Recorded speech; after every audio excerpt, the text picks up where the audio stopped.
Multiple dose bioequivalence study for the oral solid generic formulations.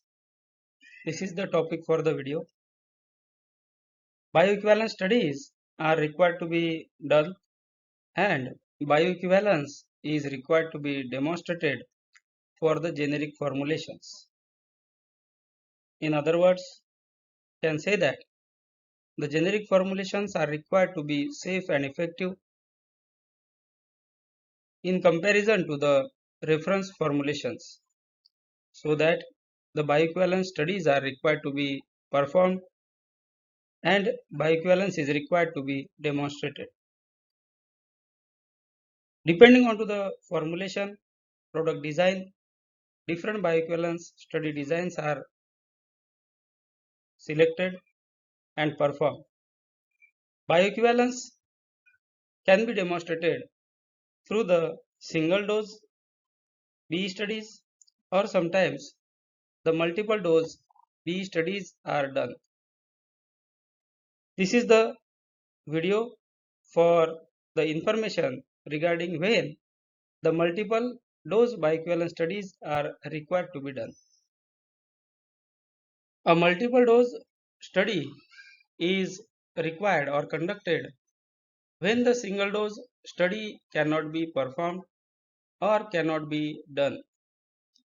Multiple dose study is conducted when the single dose study does not adequately demonstrate the bioequivalence and when the single dose study does not adequately characterize the pharmacokinetics of the drug, and when it comes to the oral solid formulations like tablets and capsules with the PK properties that influence drug accumulation, metabolism or therapeutic consistency, when the multiple dose study is required. So when the drug is having long half-life, that time multiple dose study is required. When you can say the drug is having long half-life, when the drug shows half-life of more than 24 hours, then that drug can be said that having the long half-life. Single dose studies takes multiple days to reach the steady state. A multiple dose study is preferred. Drugs with the time dependent pharmacokinetics require the multiple dose studies.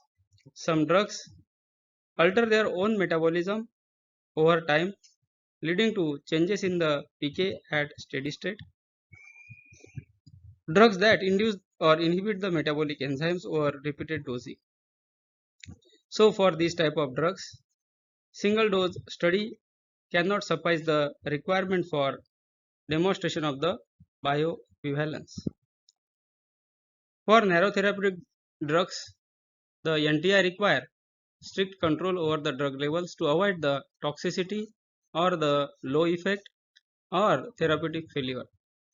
Bioequivalence studies for NTI drugs often require the stringent acceptance criteria of 90 to 111.11% at the steady state. Some formulations are designed as extended release or modified release. For those formulations, the release is altered. Steady state B ensures the modified formulation maintains therapeutic levels over time. Drugs designed for prolonged action like sustained release, extended release, controlled release or delayed release type of formulations. These require the multiple dose studies. Drugs with high accumulation or accumulation index more than 2. Drugs which significantly accumulate over multiple doses need the steady state evaluation. Drugs where the repeated dosing led to significantly higher plasma levels than the single dose studies suggest a multiple dose study, because these drugs may accumulate, and that's why with the repeated dosing the plasma profile will be higher. Study design for the multiple dose studies for bioequivalence. Repeated dosing until the steady state is reached. Dosing regimen includes administer the test and reference product at the recommended dose and the frequency. And duration of this administration will be at least 5 half-lives to ensure the steady state attainment. You can say the steady state is achieved once the rate of absorption and rate of elimination becomes equal. That means the plasma level is maintained at a steady state. Sampling involves blood samples collected over time, one full dosing interval at steady state, for example like 12 or 24 hours. Then let's see the pharmacokinetic parameters to be assessed during multiple dose studies. So primary metrics for the BE assessment are CE mean.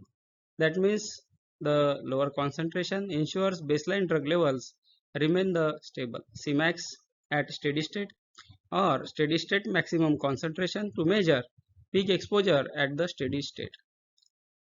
AUC 0 to tau means steady state AUC over the one dosing interval. Once the steady state is reached, after that one dose is administered and that AUC is considered. It represents the overall drug exposure at steady state. BE acceptance criteria is 90% confidence interval. For the BE acceptance, standard BE limits are 80 to 125% for Cmax and AUC for general drugs, and for narrow therapeutic drugs it will be 90 to 111.11 as a stringent limit to have the uh, control over safety. Single dose BE study is standard, but the multiple dose BE study is required when the drug is having long half-life. For narrow therapeutic drugs, drugs with metabolic induction inhibition, for extended release formulations, and the drugs which show the high accumulation kinetics. Pharmacokinetic parameters like C mean, C max at steady state, and AUC 0 to tau are critical for the steady state BE.